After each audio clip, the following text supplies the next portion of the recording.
1991 ಒಳಗಡೆ ಒಂದು cinema release ಆಗುತ್ತೆ. ಆ ಸಿನಿಮಾ ಪ್ಯಾನ್ ಇಂಡಿಯಾ ಸಿನಿಮಾ ಆಗಿರುತ್ತೆ, ಬಟ್ ಫ್ಲಾಪ್ ಆಗುತ್ತೆ. ಯಾಕಂತ ಗೊತ್ತಾ? ಈ ಒಂದು ಮೂವಿ ಒಳಗ ಅನಾಥಾಶ್ರಮ ಹೆಸರೊಳಗ ಒಂದು ದೊಡ್ಡ ಮಾಫಿಯಾ ನಡೀತಿರ್ತದೆ. ಅನಾಥ ಮಕ್ಕಳ ಅಂಗಾಂಗಗಳು ತೆಗೆದು ಮಾರ್ತಿರ್ತಾರ.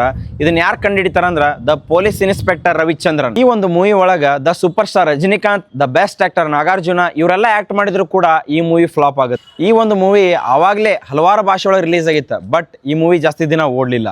ಬಟ್ ರವಿಚಂದ್ರನ ಈ ಮೂವಿಯೊಳಗೆ ಎಷ್ಟು ಲಾಸ್ ಆದ್ರಂದ್ರೆ ಈ ಮೂವಿಯಿಂದ ಸುಧಾರಣೆ ಯಾಕೆ ಅವರು 15 ವರ್ಷ ತಗೊಂಡ್ರು. ಈ ಒಂದು ಮೂವಿ ಒಳಗೆ ಅವ್ರು ಇಷ್ಟ್ಯಾಕೆ ಲಾಸ್ ಆದ್ರಂದ್ರೆ ಪಾಪ ಆ ಟೈಮ್ ಒಳಗೆ ಬೇರೆ ಬೇರೆ ಆ್ಯಕ್ಟರ್ಗಳಿಗೆ ಹೈಯೆಸ್ಟ್ ಪೇಯ್ಡ್ ಸ್ಯಾಲ್ರಿ ಕೊಡ್ತಿದ್ರು. ಮತ್ತು ಬೇರೆ ಬೇರೆ ಡೈರೆಕ್ಟರ್ಸ್ ಅವ್ರಿಗೆ ಅಡ್ಡಾಡಕ್ಕೆ ಸಪ್ರೇಟ್ ಕಾರ್, ಮತ್ತು ಆ್ಯಕ್ಟ್ ಮಾಡೋಂಥ ಮಕ್ಕಳಿಗೆ ತಿನ್ನಲಿಕ್ಕೆ ಬೇಕಾದವ್ರು ಏನು ಕೇಳಿದ್ರು ಅದನ್ನ ಕೊಡಿಸಿದ್ರು. ಅವ್ರಿಗೆ ಹಾಲು ಕುಡಿಬೇಕು ಅಂದ್ಕೊಳ್ಳಿ ಒಂದು ಹಾಲಿನ ಟ್ಯಾಂಕರ್ ತರಿಸಿದ್ರು. ಪಾಪ ತುಂಬ ಖರ್ಚು ಮಾಡಿದ್ರು, ತುಂಬ ಕಷ್ಟಪಟ್ರು. ಬಟ್ ಈ ಸಿನಿಮಾ ಸರಿಯಾಗಿ ಓಡಲೇ ಇಲ್ಲ. ಅದೋ ಒಂದು ಬೇಜಾರವಾದ ಸಂಗತಿ.